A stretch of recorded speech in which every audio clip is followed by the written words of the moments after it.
Hello बच्चों, आज हम लर्निंग आउटकम आधारित लर्निंग गैप सामग्री में गणित विषय सॉल्व करेंगे। ठीक है, कक्षा 8 का गणित सब्जेक्ट सॉल्व करेंगे। तो वर्कशीट 1 और सॉल्व करते हैं हम। क्या दिया है? पूर्णांकों में गुणन और भाग करना। पूर्णांकों में गुणन और भाग करना सीखेंगे। ठीक है, तो देखें और समझें। पूर्णांक ऋणात्मक भी होते हैं और धनात्मक भी होते हैं। ठीक है, तो जीरो के दाएं तरफ जाएंगे तो क्या होगा? धनात्मक पूर्णांक आते हैं और बाएं तरफ ऋणात्मक पूर्णांक आते हैं। ठीक है, इसको ऐसा भी समझते हैं, ऋणात्मक मतलब घटती संख्या और धनात्मक मतलब इस साइड जाएंगे तो, इधर जाएंगे तो बढ़ती जाएंगी संख्या और इधर जाएंगे तो घटती जाएंगी संख्या, है ना। तो इसको कमी, क्षय, निकालना, हानि भी कह सकते हैं। और धनात्मक पूर्णांक को ज़्यादा, वृद्धि, जमा करना और लाभ भी कह सकते हैं, ऐसा भी समझ सकते हैं। ठीक है, तो कैसी होती है धनात्मक पूर्णांक? जैसे जीरो के इस साइड जाते, जैसे जैसे जाते जाएंगे तो धनात्मक पूर्णांक मतलब 1, 2, 3, 4, 5, 6 ऐसे संख्या बढ़ते जाएंगी। और जीरो के इस साइड मतलब ऋणात्मक पूर्णांक मतलब -1, -2, -3, -4 ऐसे इस साइड जाएंगी तो संख्याएं कैसी होती जाएंगी? घटती जाएंगी। ओके, तो अब देख लेते हैं पूर्णांकों का गुणन। पूर्णांकों के गुणन के नियम देख लेते हैं। यदि गुणा में धन वाली संख्या है तो उसका क्या हो जाएगा? धन का धन हो जाता है। ठीक है, इसी प्रकार गुणा में यदि ऋण है तो क्या हो जाएगा? ऋण का क्या होता है? धन। इसी प्रकार धन ऋण का भी क्या होता है? ऋण। ऋण धन का क्या होता है? गुणा में ऋण होता है। ठीक है, इनको याद रखना पड़ेगा। इसी प्रकार भाग में भी सेम होता है। धन का धन, ऋण का होता है धन, धन ऋण का होता है ऋण धन का होता है ऋण। उदाहरण समझ लेते हैं। जैसे 4 गुणा 8 दिया है तो 8 चौके कितना होता है? 32। अब ये भी धन की संख्या है, ये भी धन की संख्या है, तो 32 भी क्या हो जाएगा? धन का, क्योंकि धन का क्या होता है? धन होता है। ठीक है, इसी प्रकार 4 गुणा -8, 4 का है धन का है और 8 का है ऋण का है। तो धन ऋण का क्या होता है? ऋण। 8 चौके 32, धन ऋण का क्या होता है? ऋण, इसलिए आंसर क्या जाएगा? ऋण 32 आ जाएगा। इसी प्रकार -4 गुणा 8 दिया है तो 8 चौके 32, लेकिन ऋण का है ऋण, तो ऋण 32 आ जाएगा। इसी प्रकार ऋण की संख्या दी है तो ऋण का क्या होता है? धन होता है। तो 8 चौके 32 मतलब धन का 32 आंसर आ जाएगा। इसी प्रकार भाग में देख लेते हैं। 4 दूनी 8 दोनों धन की संख्या है, इसलिए 2 आंसर आ जाएगा, धन का 2। ऋण 8 भागित 4, 4 दूनी 8 होता है, लेकिन ऋण की संख्या ऋण धन है तो ऋण धन का क्या होता है? ऋण होता है, तो ऋण 2। इसी प्रकार 4 दूनी 8 ऋण का 2, 4 दूनी 8 ऋण का क्या होता है? धन, यानी धन का 2 आंसर आ जाएगा। ठीक है, अब यहाँ प्रयास कीजिए लिखा है, अब इसको हम सॉल्व करते हैं। ठीक है, तो क्या हो जाएगा? 11 दूनी कितना हो जाएगा? 22, दोनों धन के, इसलिए आंसर क्या हो जाएगा? 22, धन का 22 आंसर हो जाएगा। ठीक है, धन का 22। इसी प्रकार यहाँ पे दिया है ऋण 4 गुणा ऋण 6, तो गुणा करेंगे कितना आ जाएगा? 6 चौके 24। अब हमको पता है ये भी ऋण का, ये भी ऋण का, ऋण का क्या होता है? धन, तो धन का कितना क्या आ जाएगा? 24। अब 15 गुणा ऋण 1, 15 एकम 15, पर ऋण है, धन ऋण का क्या होता है? ऋण, तो ऋण का 15 आ जाएगा। इसी प्रकार 13 अट्ठे 104, लेकिन ऋण का 13 है और ये धन का 8 है, तो ऋण धन का ऋण हो जाएगा। इसी प्रकार इसको 14 सत्ते 98, 12 धाम 120, ऋण का 120 हो जाएगा। ठीक है, अब भाग देख लेते हैं। 7 चौके 28, ठीक, 4। क्यों आएगा 4? क्योंकि ऋण का क्या होता है? धन होता है, इसलिए धन 4 आ जाएगा, है ना। धन लगाते नहीं है, 4 लिखेंगे, तो ये इसका मतलब है ये धन का 4 है। इसी प्रकार 8 8 का भाग देंगे 120 में तो 15 बार जाएगा, ठीक है। तो ऋण 15 आंसर आ जाएगा। इसी प्रकार 12 छिंग 72, 10 दूनी 20, ऋण का 2 आ जाएगा क्योंकि ऋण धन का ऋण होता है। इसी प्रकार 6 चौके 24, ऋण का 24 क्योंकि यहाँ ऋण का 6 और ये धन का है। 3 एकम 3, ऋण का 1 ना।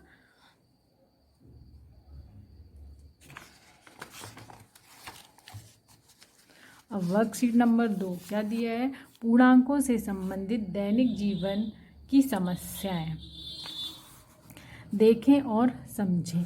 क्या दिया है, ये समुद्र तल दिया है, जीरो के नीचे जाएगा तो क्या होगा, ये ऋण वाली संख्या आएगी, जैसे ऋण 1, ऋण 2, ऋण 3, ऋण 4, ऋण 5, और ऊपर जाएंगे तो धनात्मक संख्या बढ़ते जाएगी और नीचे जाएंगे तो घटते जाएंगे। इसी प्रकार ये तापमापी दिया है, जीरो के नीचे जाएंगे तो क्या होगा, टेम्परेचर कम होते जाएगा और ऊपर जाएंगे जीरो के ऊपर तो टेम्परेचर बढ़ते जाएगा। इसी प्रकार ये संख्या रेखा पे देखो, जीरो के दाएं साइड धनात्मक संख्या है और बाएं साइड कौन सी संख्या है, ऋणात्मक संख्या है। मतलब -10 उधार होना और 10 + 10 है तो 10 प्राप्त होना, ठीक है। अब देख लेते, क्वेश्चन कर लेते हैं। एक कमरे का तापमान 40 डिग्री सेंटीग्रेड है। उस कमरे को ठंडा करने के लिए कमरे के तापमान को 40 डिग्री सेंटीग्रेड से 50 डिग्री सेल्सियस प्रति घंटे की दर से कम करने की आवश्यकता है। प्रक्रिया के शुरू होने के 10 घंटे बाद कमरे का तापमान क्या होगा। तो क्या दिया है, 1 घंटे के तापमान में कमी यानी 5 डिग्री सेल्सियस प्रति घंटे की दर से कम करने की आवश्यकता है। मतलब 1 घंटे के तापमान में कमी कितनी आ रही है, 1 घंटे के तापमान में कमी 5 डिग्री सेल्सियस, ठीक है। तो 10 घंटे के तापमान में कमी कितना जाएगा, 5 × 10 डिग्री सेल्सियस बराबर 50 डिग्री सेल्सियस। अब क्या बोला है उनने, उस कमरे को ठंडा करने के लिए कमरे के तापमान को 40 डिग्री सेल्सियस से 5 डिग्री सेल्सियस प्रति घंटे की दर से कम करने की आवश्यकता है।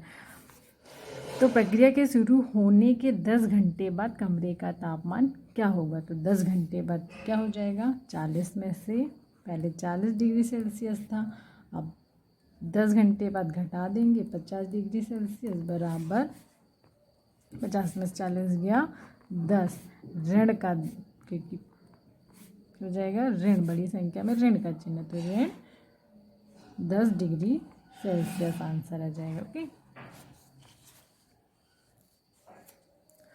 सेकंड क्वेश्चन, एक समय पर ऑस्ट्रेलिया में सबसे कम दर्ज तापमान -9 डिग्री सेल्सियस था। ऑस्ट्रेलिया में तापमान कितना था, ऑस्ट्रेलिया में तापमान -9 डिग्री सेल्सियस था। उसी समय अंटार्कटिका ऑस्ट्रेलिया से 5 गुना ज़्यादा ठंडा हो गया। मतलब अंटार्कटिका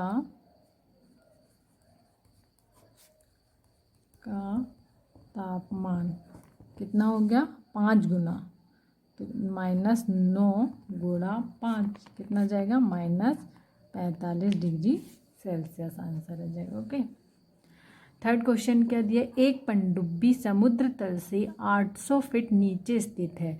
यदि वह 250 फीट ऊपर उठती है तो उसकी नई स्थिति क्या होगी। देखो, एक पनडुब्बी समुद्र तल से 800 फीट नीचे स्थित है, मतलब 800 फीट नीचे मतलब ऋणात्मक, समुद्र तल से नीचे आ रही मतलब ऋणात्मक हो जाएगी। तो क्या हो जाएगा, ऋण 800, ठीक है। और यदि वह 250 फीट ऊपर उठती है, ऊपर मतलब धनात्मक है ना, धन 250। अब ऋण धन का क्या होता है, घटाएंगे तो कितना जाएगा 550 है ना, घटाएंगे तो 550 आ जाएगा। लेकिन ऋण धन का ऋण होता है, घटा दिए, लेकिन बड़ी संख्या में काय का चिन्ह लगा है, ऋण का, तो बड़ी संख्या में जिस का चिन्ह लगा है वो चिन्ह आ जाएगा। तो आंसर क्या जाएगा 550। अब वर्कशीट नंबर 3 देखते हैं। क्या दिया है, भिन्न संख्याओं में गुणा करना, भिन्न संख्याओं में गुणा करना। यदि हम 2 चित्र दिए गए, इसके हिसाब से हम गुणा करेंगे। ठीक है, 2 चित्र दिए हैं, एक और ये दूसरा। इसमें एक चित्र में 4 भाग दिए जिसमें से 1 भाग कलर है, इसमें भी 4 भाग दिए जिसमें से 1 भाग कलर है। बराबर क्या दिए हैं, 2 भाग कलर और 2 खाली दिए हैं। तो टोटल चित्र कितने हैं 2। तो 2 और कितना भाग कलर है, मतलब टोटल डब्बे कितने खंड है, टोटल 4, और कलर वाले भाग 1, मतलब 2 डब्बे, 2 गोले हैं या 2 चित्र हैं। तो 2 गुणा उसका 1/4, मतलब 1 भाग कलर है और टोटल कितने भाग हैं उसके 4, बराबर कितना जाएगा 2/4, मतलब 2 एकम 2 और 4 का 4, मतलब 2 बार 1/4 बराबर 2/4, मतलब 2 बार क्या आया है 1/4 आया है। इसको हल करेंगे तो कितना आ गया 2 एकम 2 और 4 का 4। ठीक है, इसी प्रकार यहाँ भी 2 चित्र दिए गए हैं, इसमें 1 2 3 4 5, टोटल चित्र कितने दिए गए हैं 2। ठीक है, और खंड कितने हैं 5, इसमें से 2 भाग में 2 भाग में कलर किया गया, तो 2/5 बराबर 4/5, 2 दूनी 4 और 5 है ना 5। तो 2 बार 2/5 आया है, इसलिए 2 गुणा 2/5 बराबर कितना जाएगा 4/5। अब यहाँ देख लेते हैं, यहाँ और अच्छे से समझ में आ जाएगा। प्रयास कीजिए, 7 गुणा 3/5 बराबर, अब यहाँ देखो 7 कितने, 7 गुणा 3/5, इसका मतलब है 7 बार क्या आया है 3/5 आया है। तो अब देख लेते हैं इसका इसके साथ गुणा कर देंगे, 7 3 21/5 एकम 5। ठीक है, इसी प्रकार क्या हो जाएगा, यहाँ 2 बार लिख लेंगे, यहाँ 2 बार क्या आया है 6/7 बराबर गुणा कर देंगे। अब 6 दूनी 12/7। ओके, इसी प्रकार यहाँ 11 बार 4/7 आया है, तो क्या हो जाएगा 11 चुके 44/7। ठीक, यहाँ देख लेते हैं 4 बार 2/3 आया है, तो क्या हो जाएगा 4 दूनी 8/3। ठीक, इसी प्रकार यहाँ 6 बार 5/2 आया है, तो कितना हो जाएगा 25 का 30/2। इसी प्रकार 13 बार क्या आया है, 13 बार 1/3 आया है, तो 13 एकम 13 और 3, 13/3 हो जाएगा। और आगे देख लेते हैं, भिन्न का भिन्न से गुणन करना है। ठीक है, भिन्न का भिन्न से गुणा करना है। तो ऊपर वाली संख्या को हम क्या कहते हैं, इसको कहते हैं अंश, और नीचे वाली संख्या को कहते हैं हर। अब गुणा में क्या होता है, अंश का अंश के साथ गुणा होता है और हर का हर के साथ गुणा होता है। ठीक है, तो 1 गुणा 1 ये अंश है और ये भी अंश है। ऊपर वाली संख्या को क्या कहते हैं अंश, नीचे वाली संख्या को हर। तो 1 गुणा 1/2 गुणा 7, तो 1 एकम 1, 7 दूनी 14। इसी प्रकार यहाँ 3 गुणा 7, 5 गुणा 8, 7 3 21, 5 8 40। इसी प्रकार यहाँ कर लेंगे 2 गुणा 4, 5 गुणा 9, 4 दूनी क्या हो जाएगा 8 9 पन्ना 45, ठीक है। इसी प्रकार यहाँ हो जाएगा 3 गुणा 8 बटे 2 गुणा 7, 3 अट्ठे 24 बटे 7 दूनी 14।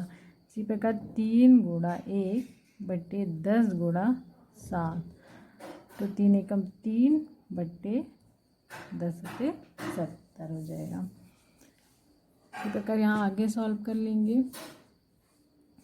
9 गुणा 7 बटे 2 गुणा 4, 9 7 63 बटे 4 दूनी 8, इधर 3 गुणा 8 बटे 2 गुणा 7, 24 बटे 14। यहाँ हो जाएगा 8 गुणा 5 बटे 3 गुणा 4, 8 पंचे 40, 4 तिया 12, ठीक है। तो ऐसा सॉल्व करते हैं, ठीक है बच्चों।